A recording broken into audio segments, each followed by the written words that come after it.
Welcome to the Recaps channel. In today's video, we'll recap the Old Guard. Let's get started. Injured people are lying on the ground. They were attacked by a large group of soldiers. One of the injured people, Andy, says that she is tired of this kind of life because they have been in similar situations many times before. A few days earlier, Andy and her partner Booker are in Morocco to meet someone from the CIA. Andy notices a group of women taking pictures, pretending to take a group photo, and deletes the picture that shows her face. It is clear that she wants to keep her identity hidden. Later, in a hotel room, they meet the rest of their team, Joe and Nikki. The four of them reunite and discuss their work. They seem to work together as a team for an unknown but important purpose. Booker and Andy then go to the market to meet their next client, Copley, a former CIA agent and humanitarian. Copley wants them to rescue kidnapped children from South Sudan and capture the terrorists responsible. Even though they have a rule not to work with the same employer twice, they trust Copley because they have worked with him before. Andy accepts the job due to its seriousness. Later, the team of four is flying to South Sudan. After landing in the desert, they see locals returning home with water. Although the locals seem calm after being attacked, the group doesn't think much of it. When it gets dark, the group attacks the military base responsible for the kidnapping. They quickly overpower the soldiers guarding the base and enter a room where the captured children were supposed to be. However, they discover a room full of shoes but no children. They fear they might have arrived too late. Suddenly, a bright light flashes, and an army of soldiers who were waiting for them attacks. The group realizes they have been betrayed by Copley, but it's too late. They are shot and killed. However, their wounds heal incredibly quickly, and they regain their strength. They turn the tables on the soldiers, killing all of them. Meanwhile, Copley watches the chaos through CCTV footage from another location. It is then revealed that Andy, Booker, Joe, and Nikki are warriors who have been alive for many centuries and have the ability to heal quickly. They have dedicated their lives to helping people in need and use their extensive experience to work as mercenaries, taking on missions that benefit others. They discover that Copley is trying to expose their secret and they join forces to locate and punish him. Meanwhile, in Afghanistan, a team of U.S. Marines is assisting the locals. One of the soldiers, Nile, is assigned to rescue captive women from a terrorist. She leads the team to the hideout and ensures the safety of the kidnapped women. When asked about the oppressor, a courageous woman shows them the way. Nile and her partners shoot the man but he retaliates by grabbing a knife and slashing Nile's throat. Her partner rushes to help, but the wound is too severe for her to survive. At the same time, the four immortal assassins have a vision of Nile's death. They have never met or seen her before, yet they all share the same dream simultaneously. This indicates that she is the next successor of the immortals, born 200 years after the previous one. As it is their duty to aid Nile, Andy changes their plans and sets out to find her, while the rest of the group continues their search for Copley. In the meantime, Nile's neck wound miraculously heals completely, without leaving a scar, surprising her partners and superiors. However, her friends start distancing themselves from her, considering her a strange anomaly. Meanwhile, in London, Copley attends a press conference hosted by his employer, Merrick, a wealthy business mogul. Merrick aims to promote his company, Merrick Pharmaceuticals. Copley shows Merrick footage of Andy and the group, demonstrating their rapid healing abilities without medical intervention. Merrick becomes intrigued but requires physical evidence for his experiments. He plans to capture the assassins to use them as subjects and develop a product that grants immortality, ultimately aiming to profit from their unique abilities. Back at the Marine base, Nile is informed that she will be sent to Germany for tests to further investigate her healing powers. A group of soldiers is about to take Nile, but Andy intervenes and knocks them out.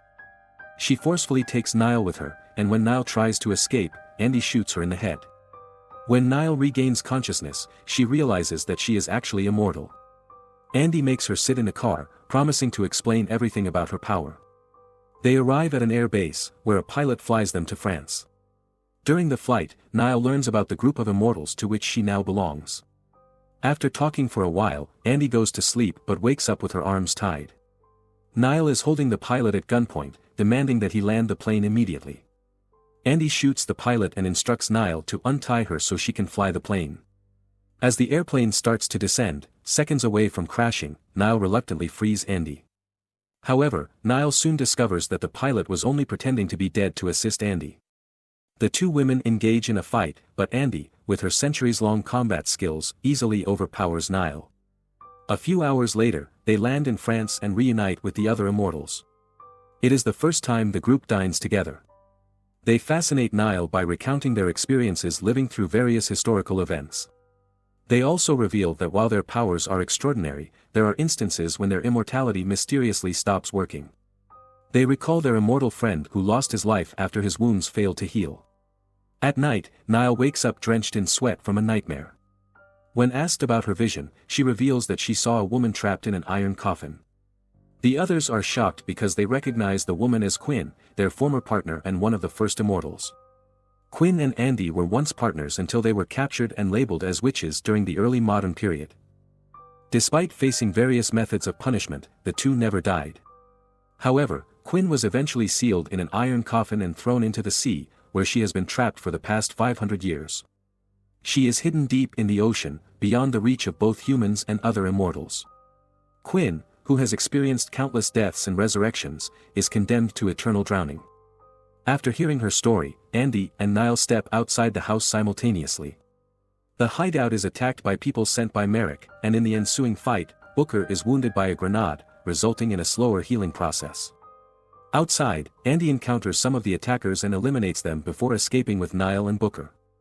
Meanwhile, Joe and Nikki are captured and taken to Merrick and Copley. During the journey, Nikki remains unconscious and shows no signs of healing, causing Joe to worry. The soldiers mockingly question their relationship, to which Joe responds that they are more than just lovers. Suddenly, Nikki comes back to life, and the two share a kiss. They are later transported to a research center on an airplane, where Merrick is thrilled to finally have test subjects for his experiments. Elsewhere, Andy, Nile, and Booker find a hidden cave that Andy is familiar with, and they take a rest. However, Andy notices that her wound from the previous fight has not healed yet, indicating that her power may be fading and she might be nearing death. Despite this, she keeps it to herself and doesn't disclose it to the group. In the lab, the doctors collect Joe and Nikki's DNA, blood, and tissues, having all the necessary materials for their experiments. Copley requests Merrick to release the immortals, but Merrick, driven by the prospect of fulfilling his ambitions, refuses and asserts his authority over them. Although Copley disagrees, he is powerless to challenge Merrick's immense power. The next morning, Andy is outside the hideout with a picture of Nile's family. Nile is the only immortal who still has family members alive. Her mother and little brother are her everything, and the realization that she will have to spend most of her life without them leads Nile to reconsider her involvement with the immortals. She decides to withdraw from the mission, and Andy, understanding her choice, allows Nile to leave before joining forces with Booker to rescue Joe and Nikki. After driving for some time, Nile discovers a gun clip in the car's trunk. She realizes that Booker intentionally gave Andy an empty gun, indicating his alliance with Merrick.